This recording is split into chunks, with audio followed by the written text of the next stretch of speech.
Hola mi amigo querido, qué alegría. Nuevamente vamos a estudiar la palabra de Dios, esta vez la lección número 5 para el 4 de mayo del año 2024. Pero voy a responder la pregunta que prometí responder la semana pasada. ¿Por qué tengo que orar por otra persona? Mira, por ejemplo, ¿por qué tengo que orar por mi hijo? Vamos a suponer que él no quiere saber nada de Dios, está metido en las drogas, vive una vida promiscua y se ríe de Dios, no quiere saber nada con Dios. ¿Por qué tengo que orar por esa persona? ¿Va a ayudar mi oración a esa persona? Si él no quiere nada. Querido, te voy a hacer una ilustración bien simple para que entiendas por qué tenemos que orar por otras personas. Cuando tú te arrodillas para orar, por ejemplo, por tu hijo que no quiere saber nada del Evangelio, si Dios trabaja en el corazón de tu hijo, el diablo es astuto. Lógicamente que el diablo va a pensar lo siguiente: oh Dios, ¿por qué tu Espíritu Santo está molestando a este muchacho si él no quiere saber nada de ti? Él te ha pedido alguna cosa, porque tú no dices que has dado libertad a todo el mundo, pues él está usando su libertad. Está caminando por donde quiere, usando su libertad. Y ahora, ¿por qué tu Espíritu Santo lo está perturbando? Lo está siguiendo, le está hablando. Déjalo tranquilo. Pero entonces tú le das un argumento a Dios. Porque Dios puede responder tranquilamente de la siguiente manera: está bien, ese joven no quiere saber nada de mí. Él no me está pidiendo nada a mí. Y yo no le estoy respondiendo la oración a él, porque él nada está pidiendo. Yo le estoy respondiendo la oración a su Padre, que clama a mí, que me suplica. Y yo estoy atendiendo la oración de él, tocando el corazón del Hijo. El Hijo no pide, pero el Padre pide. Entonces, a Él que estoy respondiendo. Y sin embargo, el Espíritu Santo tiene ahora la oportunidad de tocar el corazón de ese muchacho rebelde para que un día él acepte a Jesucristo como su Salvador. ¿Entiendes? Bueno, manda tus preguntas, registra tus preguntas familiares, preguntas de la vida espiritual, alguna cosa que no entiendes del mensaje. Yo voy a responder las preguntas más generalizadas que llegan. Bueno, vamos a la lección de esta semana bajo el título de Fe contra todo pronóstico. Y el propósito de la lección es mostrar que la Biblia fue una fuente de inspiración para los reformadores de la iglesia. ¿Por qué les llamamos reformadores? Porque hubo un despertar, más o menos por vuelta del año 1500 y adelante, hubo un despertar en Europa de sacerdotes, de padres dentro de la iglesia cristiana, o que se llamaba cristiana, la iglesia grande, la iglesia que perseguía a los que estudiaban la palabra de Dios. Hubo un despertar en ellos que los volvió a la palabra de Dios, y fue en la palabra de Dios que recibieron inspiración para seguir adelante a pesar de las dificultades, a pesar de las persecuciones. Entonces vamos a la primera parte de la lección bajo el subtítulo de Solo la palabra de Dios. Vamos a hablar aquí un poco de John Wycliffe, pero antes vamos a leer el texto de Salmo 119, versículos 103, 104 y 147. Tú sabes que el Salmo 119 tiene 160 versículos. Leo: cuán dulces son a mi paladar tus palabras, más que la miel a mi boca. De tus mandamientos he adquirido inteligencia. Interesante esto, voy a parar aquí un poquito. De tus mandamientos he adquirido inteligencia. Oh querido, los mandamientos de Dios, la ley de Dios, no es un cerco para esclavizarte, para que no puedas salir de ahí, no. Son instrucciones para que seas feliz. Por eso el salmista dice: de tus mandamientos he adquirido inteligencia. Mientras hoy día muchos cristianos queremos huir de los mandamientos bajo el argumento de que ya en la cruz del Calvario fue clavada la ley y que ya no hay ley para nosotros. Mientras estamos haciendo eso, el salmista decía: de tus mandamientos viene la inteligencia, la sabiduría para vivir. Y cómo nos falta sabiduría, ¿no? Sigo leyendo. Por tanto, he aborrecido todo camino de mentira. Es que la mentira no combina con la verdad. Y la palabra de Dios es la verdad. La palabra de Dios es la verdad. Santifícalos en tu verdad, dijo Jesucristo orando a su Padre. Tu palabra es la verdad. Sigo leyendo. Me anticipé al alba y clamé, esperé en tu palabra. Aquí aparece John Wycliffe como uno de los grandes reformadores. Su interés era traducir la Biblia al inglés, a fin de que el pueblo común de Inglaterra pudiese tener acceso a la palabra de Dios, porque como ya dije la semana pasada, la iglesia había determinado que el pueblo común no podía entender la palabra de Dios, que solo la iglesia podría entender. Entonces, bajo ese argumento, la iglesia colocaba las tradiciones humanas a la altura de los principios bíblicos. Y muchas veces los principios bíblicos por debajo de las tradiciones humanas. Pero los reformadores se volvieron a la Biblia y dijeron, no, nada puede ser acrecentado a la Biblia, nada puede ser sacado de la Biblia. Y eso les costó mucho. Mira, ya estaba Wycliffe sufriendo, condenado a muerte, y él hizo un serio llamado a los líderes de la iglesia. Mira lo que dijo. Voy a colocar en la pantalla sus palabras. Mira lo que dijo. ¿Contra quién piensan ustedes que están contendiendo?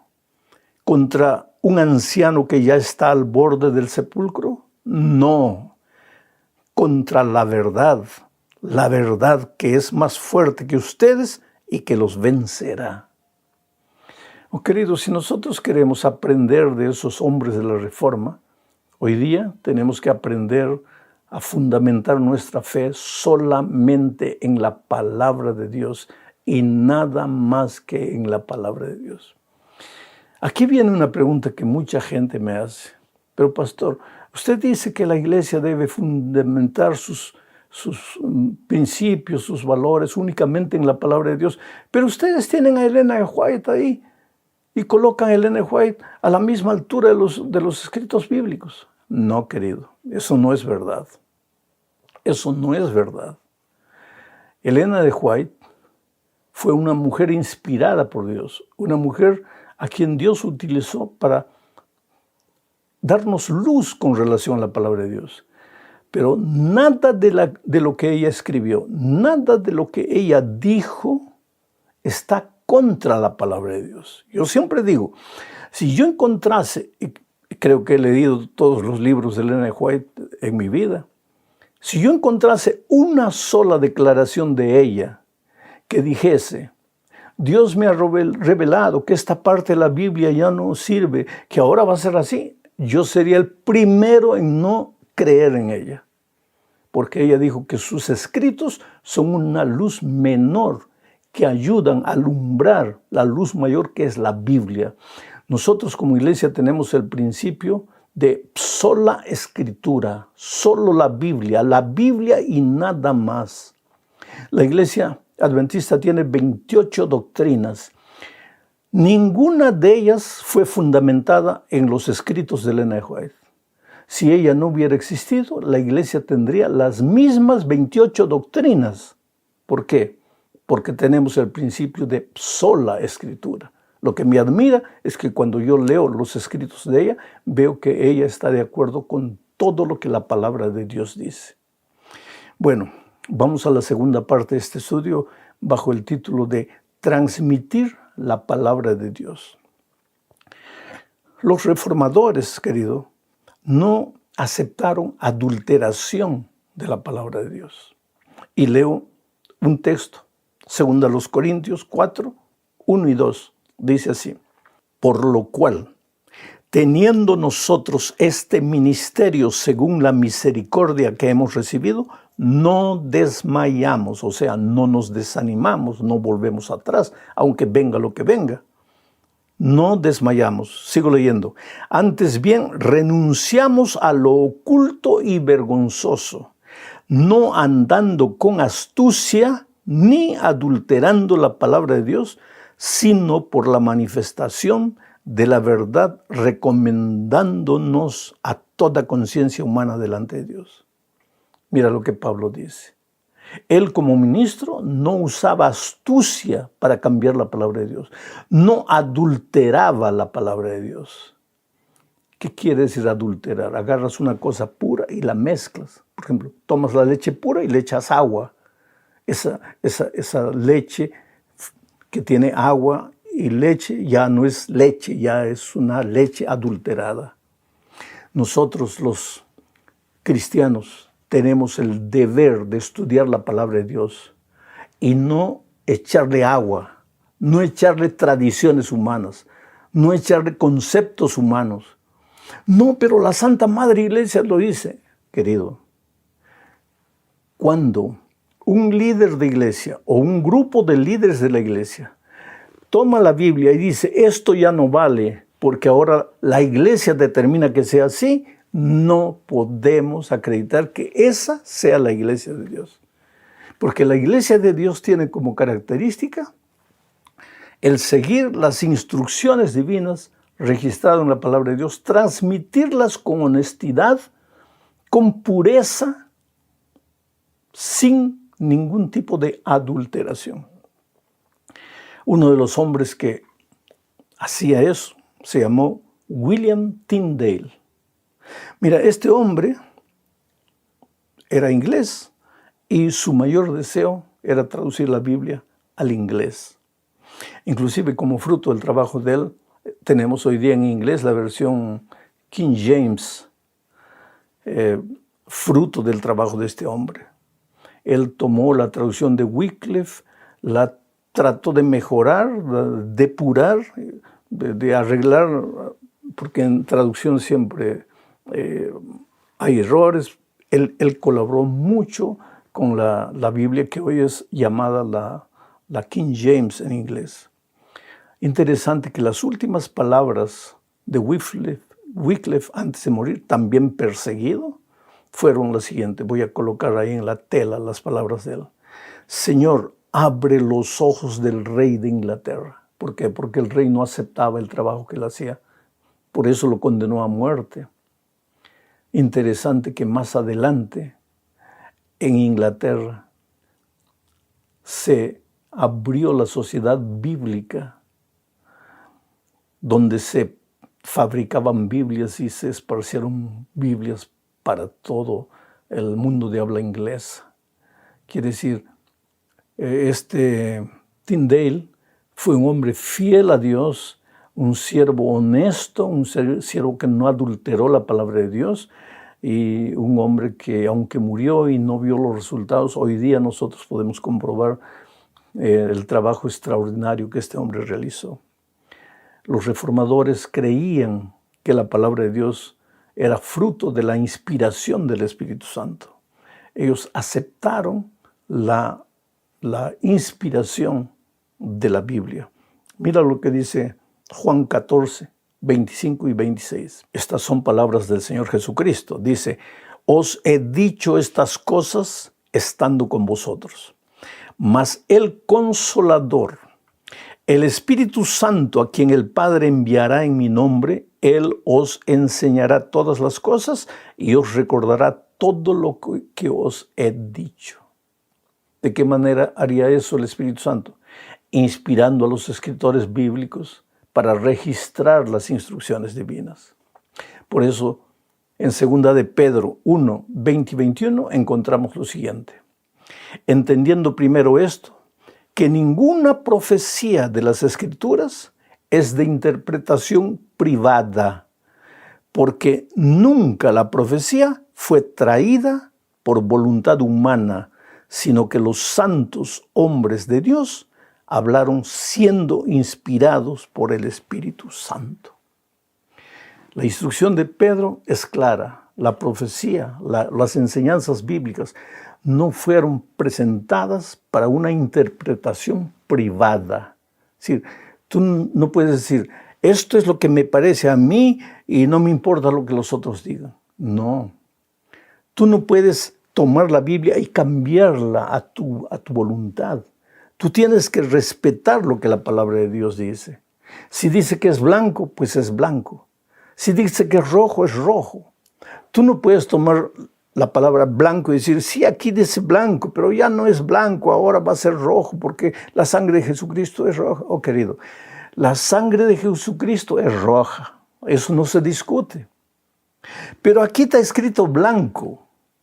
Y si dice blanco, pues es blanco. Si dice sábado, es sábado, no es domingo, no es lunes, no es martes.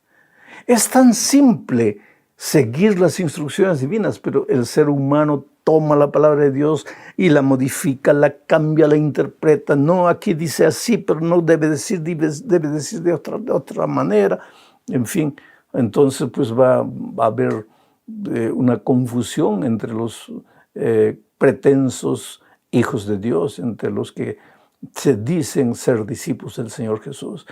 Si somos discípulos de Jesús, debemos hacer lo que Él hizo, caminar por donde Él caminó, respetar lo que Él dejó escrito para nosotros hoy. Vamos a la cuarta parte de este estudio.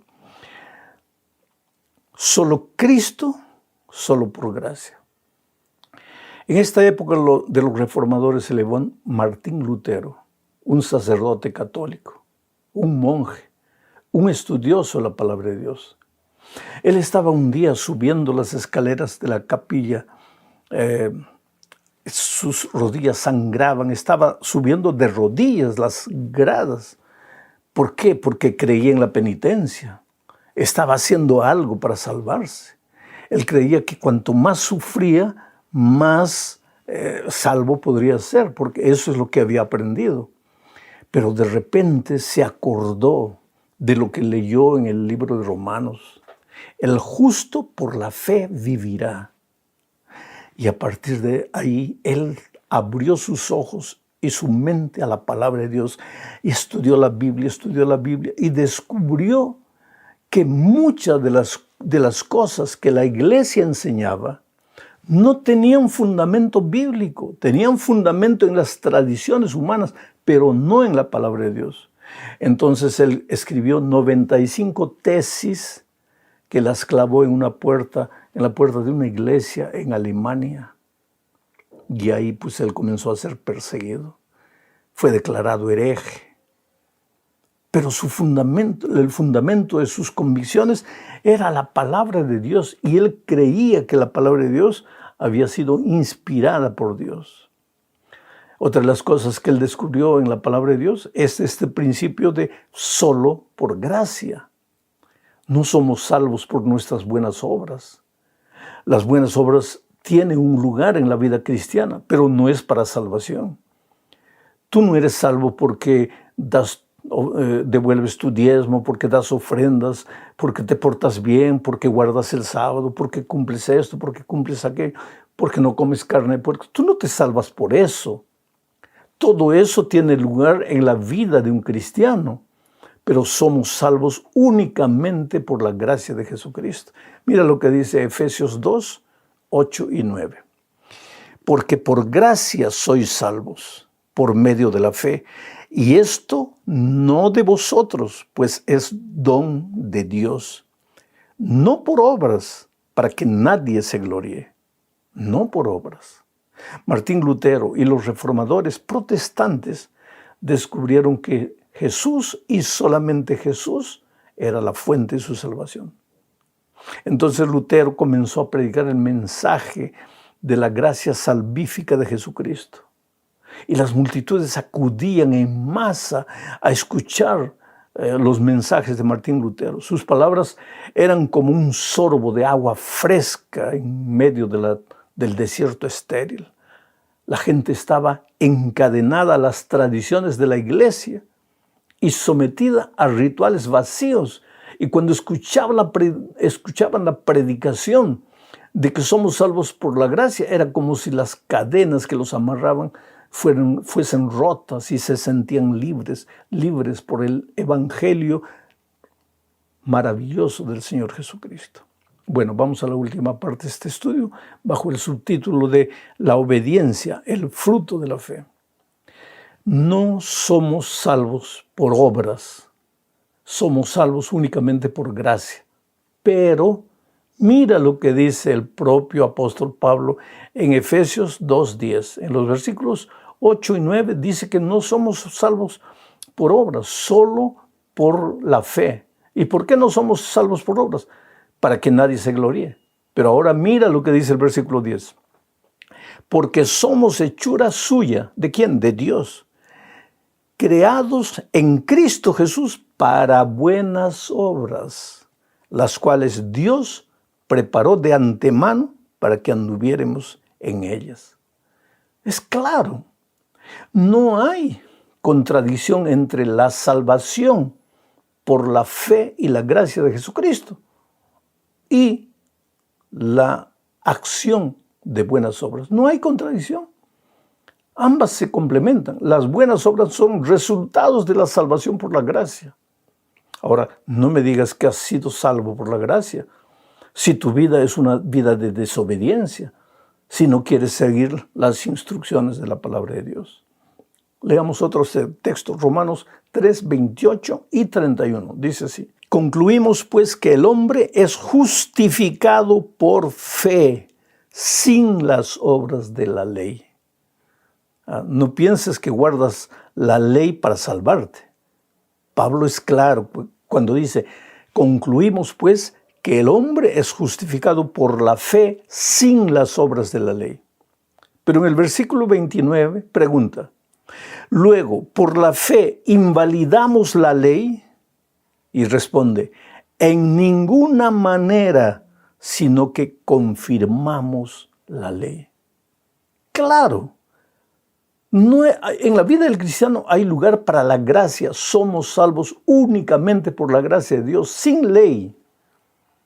Pero si hemos sido salvos por la gracia, la ley no queda invalidada.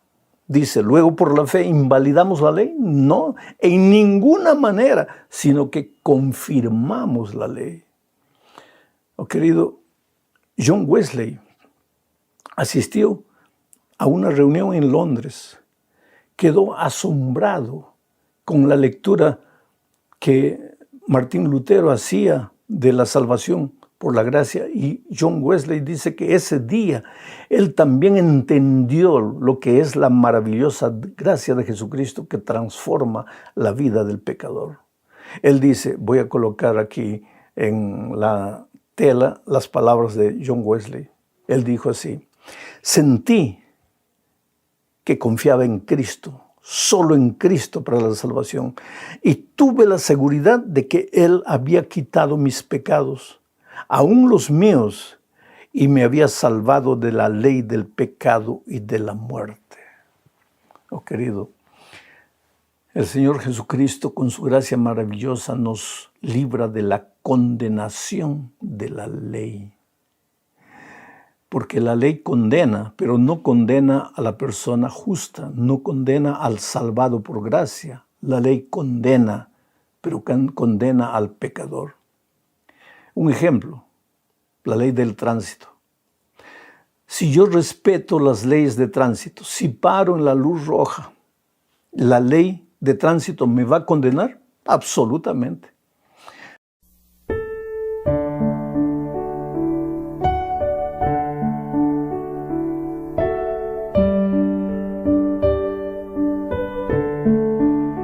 Hola, mi amigo querido. Mira, Adán y Eva vivían una experiencia diaria de amor con Dios. Ellos caminaban juntos por el Edén y se regocijaban en esa experiencia gratificante de compañerismo diario. Los primeros seres humanos habían sido creados para ser felices al lado de su Padre amado. Pero infelizmente pues apareció el enemigo disfrazado de serpiente y les sugirió un camino mejor entre aspas.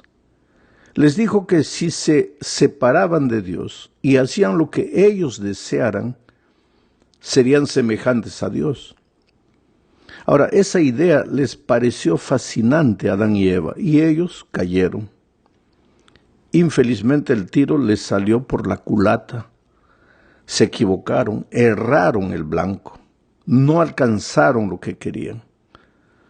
Por eso una de las palabras griegas para definir el pecado es amartía, que significa errar el blanco. Adán y Eva hicieron lo que quisieron porque querían ser como Dios. Sin embargo, no llegaron a ser Dios. Al contrario, se volvieron solitarios, infelices, se metieron en problemas, erraron el blanco, cometieron pecado. Dejaron de andar con Dios y empezaron a andar en sus propios caminos.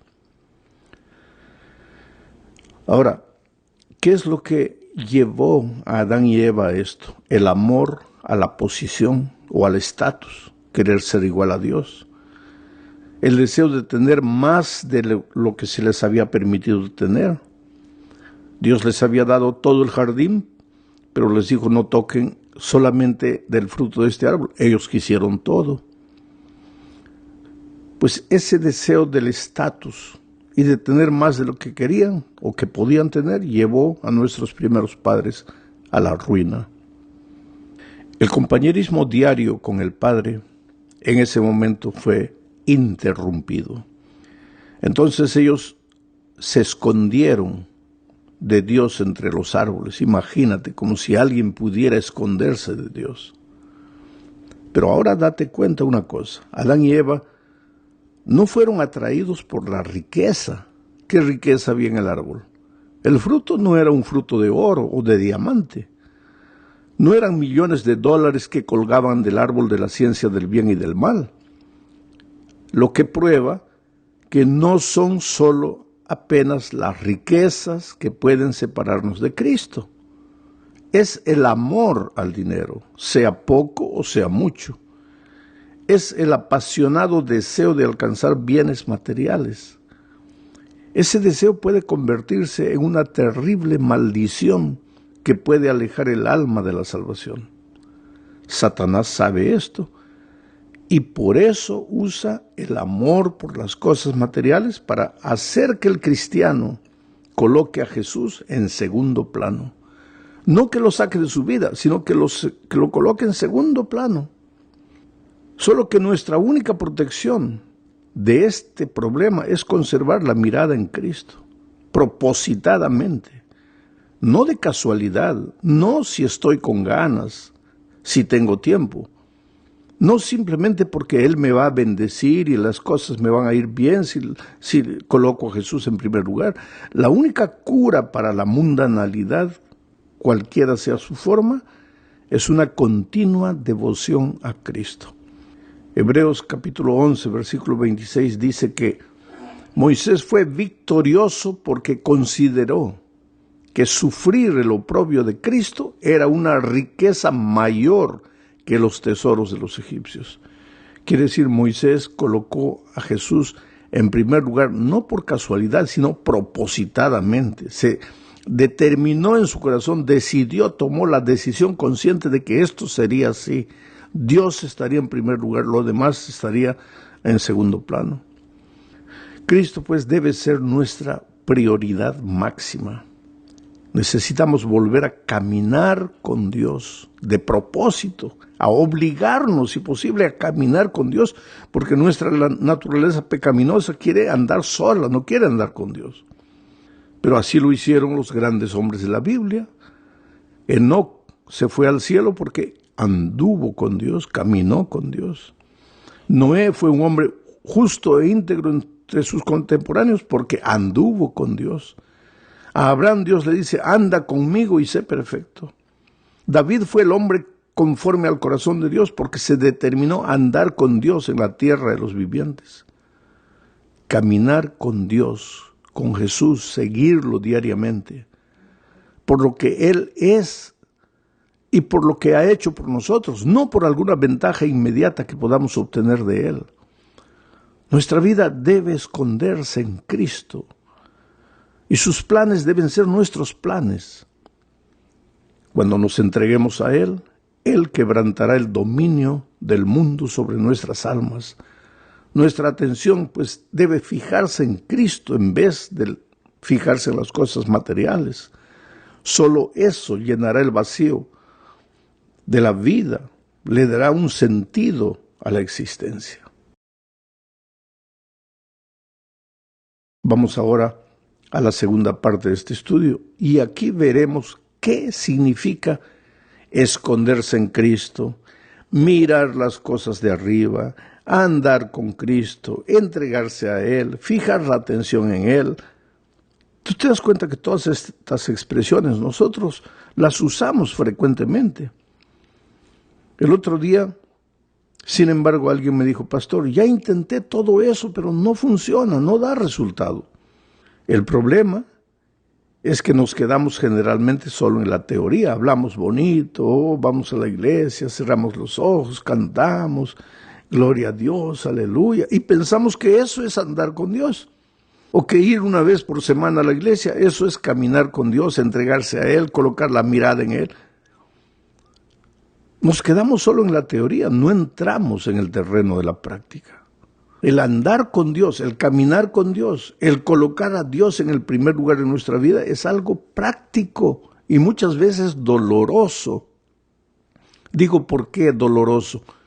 Porque a la naturaleza pecaminosa que cargamos todavía hasta el día de la venida de Cristo, no le gusta el compañerismo con Dios, no le gusta andar con Dios, le gusta hacer lo que pues ella quiere, vivir como ella quiere, mirar las cosas de esta tierra, no las de arriba. Entonces, si vamos a andar con Dios, si vamos a caminar con Él, vamos a entregarnos a Él, vamos a permanecer en Él, tenemos que hacerlo propositadamente, determinar que así va a ser, aunque a nuestro cuerpo, a nuestra naturaleza no le guste. Y ese andar se limita a 3 cosas. Tú estás andando con Cristo, tú estás colocando a Cristo en el primer lugar, tú estás confiando en la roca, tú estás caminando con Él si haces 3 cosas. Primero, si estudias la Biblia todos los días. Segundo, si oras todos los días. Y tercero, si sales a buscar a una persona para Cristo. Vamos a hablar de estudiar la Biblia. Estudiar la Biblia tiene que ser una cosa que tú te determines a hacerlo. No importa si es en la mañana, no importa si es en la noche, no importa si es a mediodía, si es en la tarde, no importa, pero tienes que determinarte a tener un tiempo de la lectura de la palabra de Dios. Porque esto es como en la vida física, si no comes, mueres. Y en la vida espiritual, si no te alimentas de la palabra de Dios, pues vas a ser un hombre carnal, no vas a ser un hombre espiritual. Y como hombre carnal solo vas a mirar las cosas de esta vida. Ahora, el estudiar la palabra de Dios es como el comer. No puedes, hay una diferencia entre comer y tragar. La gallina, por ejemplo, traga. ¿Por qué? Porque tiene buche. Después, pues digiere. Tiene lo que se llama la molleja. El ser humano tiene que comer, tiene que masticar. Dicen los médicos que hay que masticar 34 veces. En fin, yo no soy médico. ¿Pero para qué? Para que el bolo alimenticio se mezcle con la saliva.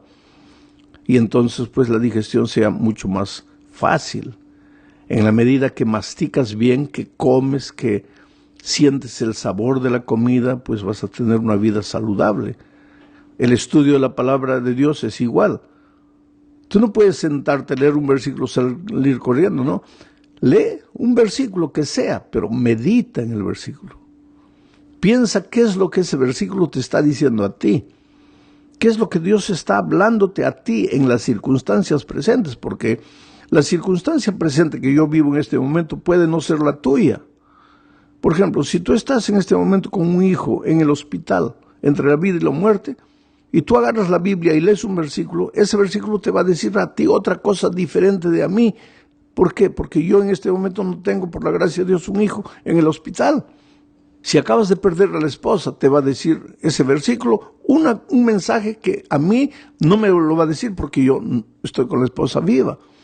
Quiere decir, cada uno tiene que leer el texto bíblico y tratar de entender qué es lo que Dios me está queriendo decir aquí.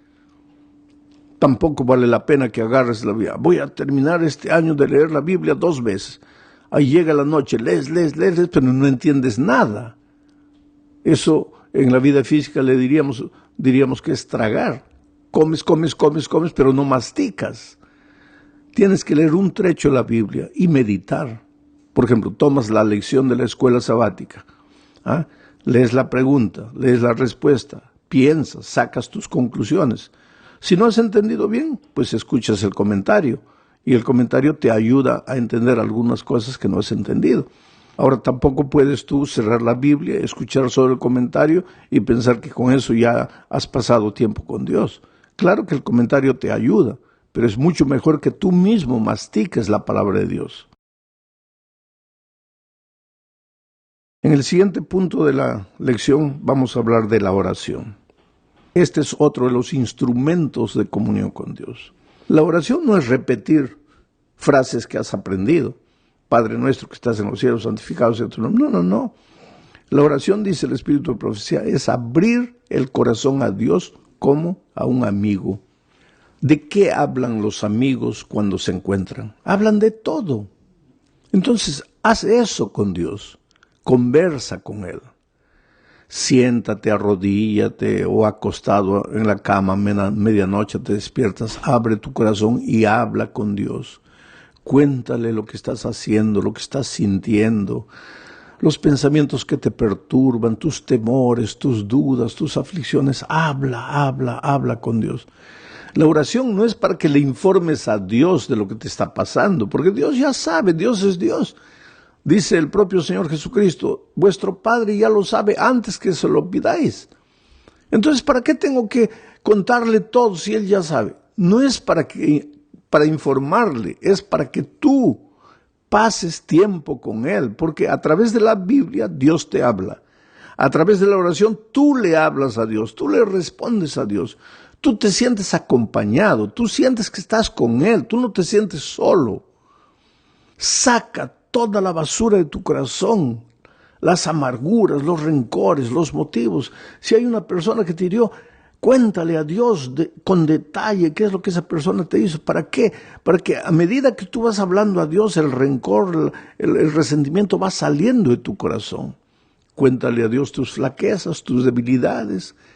En detalle, pídele fortaleza, pídele poder. Conversa con Dios. Conversa. Cuéntale en la noche, por ejemplo, todo lo que has hecho durante el día, con detalles. Te vas a pasar 1, 2, 3 horas conversando en tu mente con Dios. Y conversando ahí mentalmente con Dios, de repente te vas a dormir y ni te das cuenta. ¿Por qué? Te has dormido en los brazos del Señor Jesús. Estás caminando con Dios. Sin el estudio diario de la Biblia, sin la oración constante, no hay caminata con Dios. Y hay un tercer elemento que nuestra lección no presenta, pero que es indispensable en la comunión con Dios. Porque, ¿sabes? El Espíritu de Profecía a la oración y el estudio de la Biblia, solamente eso, el Espíritu de Profecía le llama devoción abstracta, devoción hueca, devoción que no tiene mucho sentido. Hay muchas personas que de alguna manera oran y estudian la Biblia y oran. Hay otras personas que oran más y estudian más la Biblia. Estudian más y oran más, y eso finalmente los va a llevar a incrementar un elemento más en su devoción personal, el ayuno. Entonces hay personas que oran, estudian la Biblia, ayunan. Después le aumentan la vigilia. Oran, ayunan, estudian la Biblia, hacen vigilia. Y si van por ese camino, sin incrementar, sin añadir el tercer elemento de comunión con Dios, van a caer en el terreno del fanatismo. No estoy diciendo que orar, estudiar la Biblia, ayunar, hacer vigilia sea malo, pero para que esas cosas sean una devoción sólida y no sean una devoción hueca, abstracta, necesitas acrecentar el tercer elemento de la comunión con Cristo, que es la testificación. Ahora, entiende bien, testificación no es andar por la vida portándote bien para que las personas vean tu vida y se sientan inspiradas. Claro que tienes que hacer eso también, pero testificación es escoger una persona. un vecino, un pariente, un amigo, un compañero de trabajo, y comenzar a acercarte, a aproximarte de esa persona con cariño, con amor, con amistad sinceros, mostrarle que te interesas por él y lentamente ir trayéndolo a los brazos de Jesús. Cuando tú haces esas tres cosas, oras todos los días, aunque no tengas ganas de orar, estudias la Biblia, aunque no tengas ganas de estudiarla, y buscas a una persona para traerla a Jesús, aunque no tengas ganas de hacerlo, ahí tú estás colocando la mira en Jesús. Eso es permanecer en Cristo. Eso es caminar con Dios. Claro, los discípulos en los tiempos de Jesucristo caminaban con Jesús corporalmente. Escuchaban su voz audiblemente, lo veían, lo podían tocar. Recuérdate que Juan recostó la cabeza en el corazón de Jesús. Por eso ellos tuvieron un privilegio que poca gente tuvo. Pero los hombres en el Antiguo Testamento caminaron con Dios. Ya dije, Abraham, Noé, David, Enoc. Pero no lo tocaron con sus manos ni lo vieron con sus ojos. Pero caminaron con Dios por la fe. Conversaban con Él. Y nosotros también podemos caminar con Dios por la fe, pero a través de los tres instrumentos que nos dejó: el estudio diario de la palabra, la oración, y Dios y tú salen juntos a buscar una persona para traerla a Jesús. Están caminando en una experiencia diaria de compañerismo. Y el resultado de eso es que te vas a ir volviendo lentamente a medida que el tiempo pasa, pues el carácter de Jesucristo se refleja en tu vida y tú te empiezas a volver un hombre espiritual. Y entonces, aunque vivas en este mundo materialista, ya las cosas materiales no son el centro de tu atención. Ya no te fascinan como te fascinaban antes, porque ahora tienes otros valores espirituales. ¿Por qué? Porque has aprendido a caminar con Jesús y su carácter se está reflejando en tu vida. Vamos a la última parte de la lección. Vamos a juntar dos ítems de la lección en esta parte. Primero, el Espíritu Santo que te llevará a la sabiduría. Cuando digo que a través del estudio de la Biblia, de la oración y de la testificación estás andando con Dios, en realidad estás andando ¿con quién? Con el Espíritu Santo. Jesucristo, antes de irse, le dijo a sus discípulos: es necesario que yo me vaya para que Él venga, hablando del Consolador, del Espíritu Santo. Él estará con nosotros hasta el fin del mundo, el Espíritu Santo. Él nos guiará, entonces oirás palabras de ti que dirán: este es el camino, andad en él. Él nos enseñará, Él nos llevará al arrepentimiento, Él nos mostrará lo que es malo, lo que es bueno, el Espíritu Santo. Pero para que el Espíritu Santo actúe en tu vida, para que el Espíritu Santo te hable, tienes que estudiar la Biblia todos los días, orar todos los días y testificar, buscar una persona para Cristo. Cuando haces esas tres cosas, pues estás andando con el Espíritu y el Espíritu te habla. Y finalmente el Espíritu te va a llenar de poder para enfrentar la vida, las circunstancias difíciles de la vida, poder para testificar, para predicar el Evangelio. Y finalmente, antes de la venida de Cristo, poder hasta para hacer milagros, porque en un momento determinado de la historia de la iglesia, el Espíritu dio a su iglesia poder para hacer milagros, cuando la iglesia estaba naciendo. Y cuando la iglesia ya esté llegando al fin de su misión en esta tierra, Dios también le dará poder para hacer milagros, los mismos milagros o mayores milagros que en los tiempos primitivos. Pero para eso tenemos que aprender a caminar con Dios, estudiar la Biblia, orar y buscar una persona para Cristo. Porque el Espíritu no trabaja así con emociones. No es porque lloras que estás lleno del Espíritu Santo. No es porque...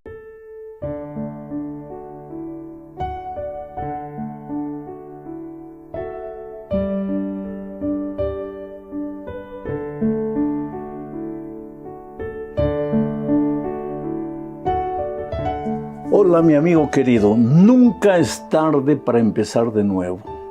Por más que en este momento estés lejos de Dios, lejos de la iglesia, por más que hayas caído, por más que hayas fallado, recuérdate, nunca es tarde para empezar de nuevo. Vamos a revisar la lección número 5 para el 3 de febrero del año 2024. El título de la lección es Cómo cantar la canción del Señor en tierra extraña. Este mundo en que vivimos después que entró el pecado se ha ido deteriorando, malogrando, corrompiendo. El ser humano se ha vuelto violento, a veces se ha vuelto una especie de monstruo que no se comprende a sí mismo. Hiere a las personas que están cerca de él, hiere a las personas que están lejos, en fin. El ser humano es un misterio. Esta tierra se ha vuelto un pozo de violencia y entonces muchos hijos de Dios se preguntan cómo cantar himnos al Señor en medio de un mundo extraño. Y muchas veces algunos salmistas que expresan nuestras propias emociones hoy decían al Señor: yo no te entiendo. Tú no eres un Dios de amor, tú no eres misericordioso, tú no cuidas de tus hijos. ¿Por qué estoy sufriendo? ¿Por qué mis enemigos parece que vencen la batalla? Bueno, vamos a revisar este estudio para entender algunas de estas cosas. El primer subtítulo de la lección para esta semana es Los días del mal. Lo primero que tenemos que entender, queridos, es que hay un conflicto universal por detrás de todos los eventos que nuestros ojos ven. Sube un partido político al poder, baja el otro sube, por detrás de las guerras aparecen por aquí, por allá, en fin, por detrás de los conflictos, de la marginalidad, de la delincuencia, por detrás de los bastidores existe una guerra entre Cristo y Satanás. Desde el cielo, el diablo quiso arrebatar el trono al Señor Jesucristo y peleó, perdió la batalla. Vino a esta tierra y la batalla continúa. Solo que la batalla no es en realidad en el mundo, es en la mente y en el corazón de cada hijo. A veces el enemigo te hace sufrir de tal manera que tú llegues a maldecir el nombre de Dios. Y cuando tú maldices el nombre de Dios, pues el enemigo se ríe y dice: bueno, logré lo que conseguía. ¿Te acuerdas de Job? A Job vino con todo, lo agarró, lo tentó, lo hizo sufrir, pero no logró lo que quería, porque en todo momento Job fue fiel. Bueno, vamos a la primera parte.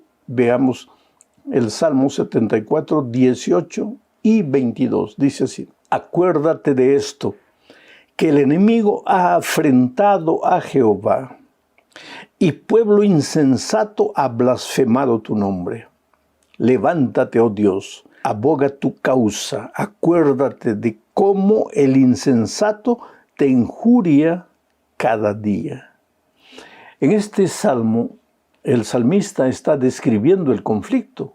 El enemigo ha afrontado al Señor y ha logrado engañar mucha gente que también maldice al Señor.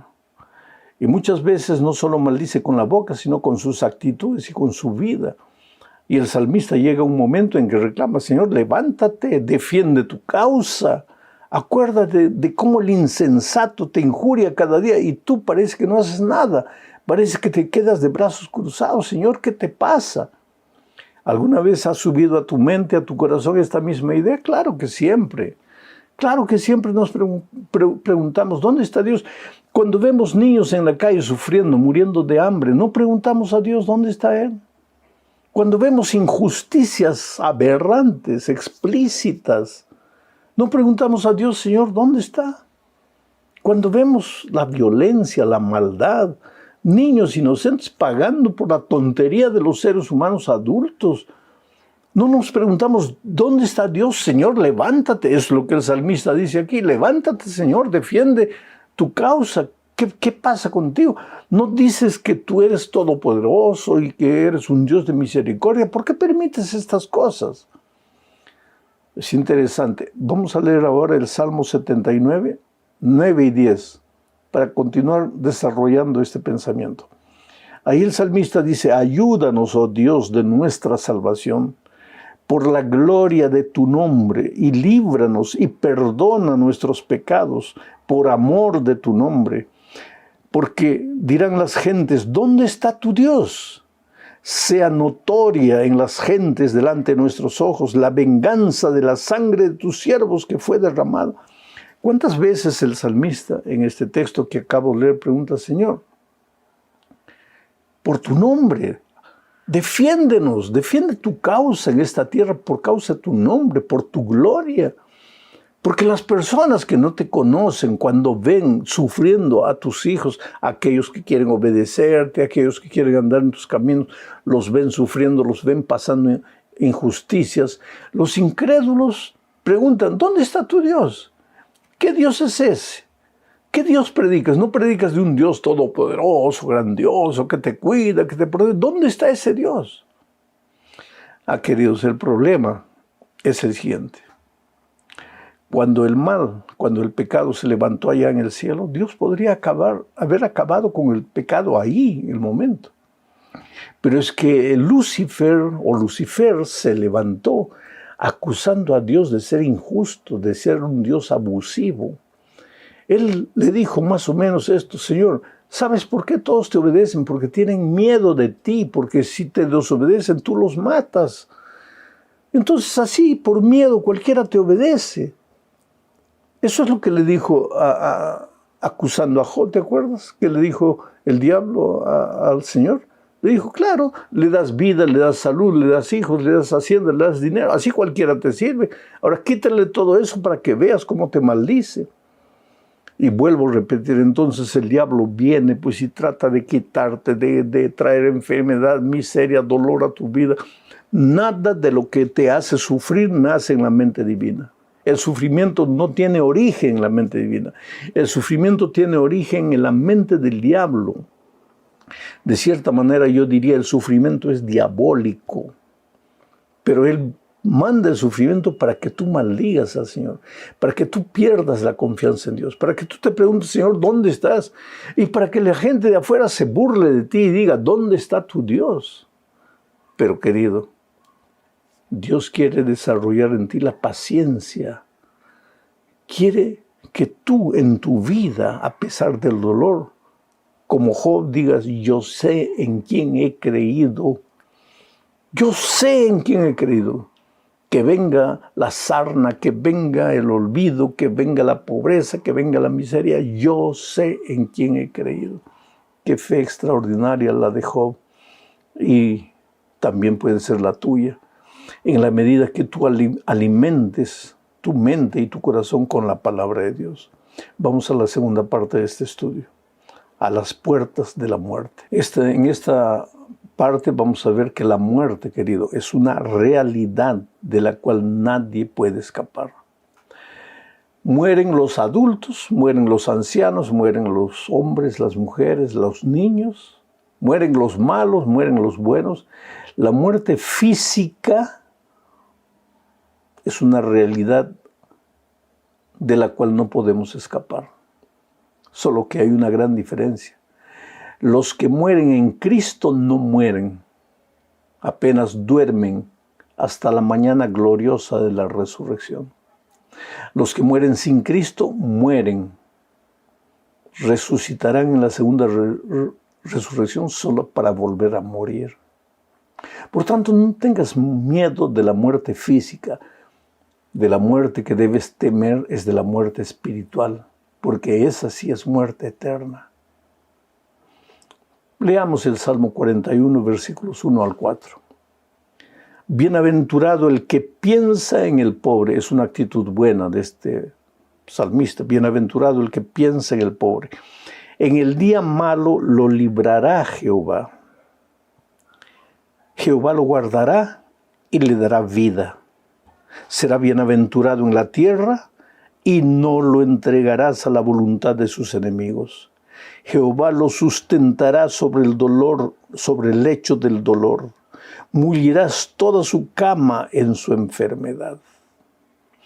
Una vez más, Dios no promete que si andas en sus caminos, si te preocupas por ayudar al pobre, si eres un hombre justo, Si vives en comunión con Dios, no vas a morir o no vas a quedarte enfermo. La promesa de Él es no.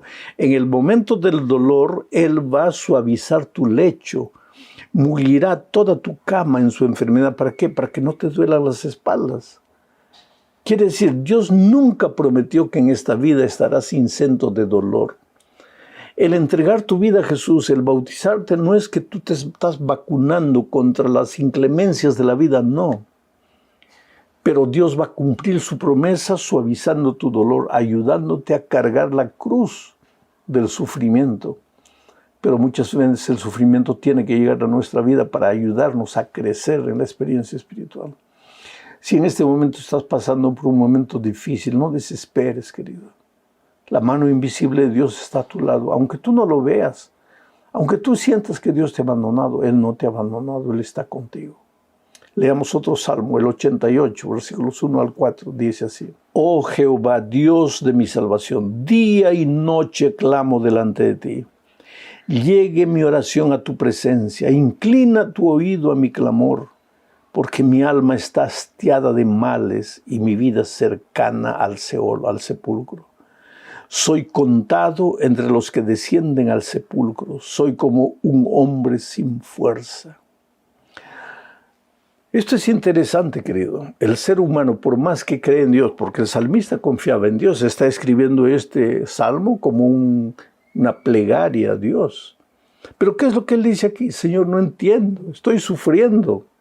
Tú no eres el Dios de mi salvación. ¿Por qué no apareces en mi vida? Estoy contado entre los que van a morir. Mis enemigos aparecen. ¿Qué es lo que pasa, querido? Es que el ser humano, por más confianza que tenga en Dios, él se amarra, se agarra de la vida. ¿Sabes por qué? Porque el ser humano no fue creado para morir. Tú fuiste creado con vocación de vida. Por lo tanto, aunque las cosas anden mal en esta tierra, cuando llega el momento de la muerte, te agarras de la vida, no quieres morir.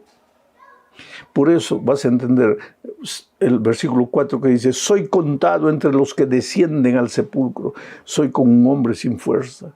Mi alma está hastiada de males, mi vida cercana al Seol. Pero asimismo no quiere morir. ¿Por qué? Porque no fue creado para morir, fue creado con vocación de vida. Quiero que sepas que la muerte es un instrumento intruso en la experiencia humana. La muerte es el resultado de que nosotros nos alejamos de la vida, de la fuente de la vida, del Señor de la vida que es Dios. Y ahora estamos vagando en este mundo de muerte. Pero no te preocupes cuando venga la sombra de la muerte, que es la muerte física. Tú preocúpate en recibir en la mañana de la resurrección la vida eterna. Vamos a la tercera parte. ¿Dónde está Dios? Aquí el salmista escribe sintiendo que Dios lo ha abandonado. ¿Por qué? Porque él no puede resistir el dolor. A veces el sufrimiento es tan grande que hasta santos hombres de Dios pues se quejan y reclaman. Salmo 42, 3 al 5 dice, fueron mis lágrimas mi pan de día y de noche. Mientras me dicen todos los días, ¿dónde está tu Dios? Me acuerdo de estas cosas y derramo mi alma dentro de mí, de cómo yo fui con la multitud y la conduje hasta la casa de Dios, entre voces de alegría y de alabanza del pueblo en fiesta.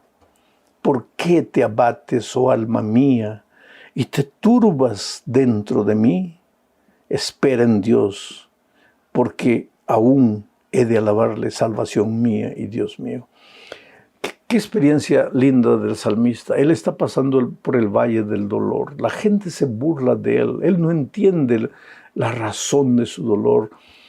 Es como si se colocase un travesero en la boca para morderlo de dolor, pero asimismo extiende su mano hacia Dios y dice, Señor, estoy sufriendo, no entiendo. Mi alma sufre de día y de noche, no aguanto más, Señor. Pero asimismo mi alma espera en ti.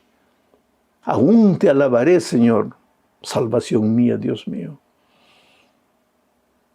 Haz de estas palabras tus palabras. Señor, no te entiendo lo que pasa. Mi hogar se ha destruido. El hombre que un día me dijo que me amaría para siempre, ahora dice que no me ama.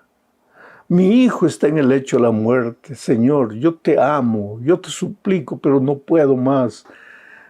Pero así mismo te extiendo mi mano y así mismo, Señor, a pesar de que no entiendo por qué estoy sufriendo, yo tengo fe de que un día te alabaré. Tú eres mi Dios, mi salvación. Qué manera bonita, ¿no? Los salmistas no eran diferentes a nosotros. Ellos decían las palabras que nosotros muchas veces queremos decir y no podemos. Por eso es que tienes que leer los salmos y hacer de los salmos tus oraciones. Vamos a la cuarta parte. ¿Ha fallado Dios para siempre su promesa?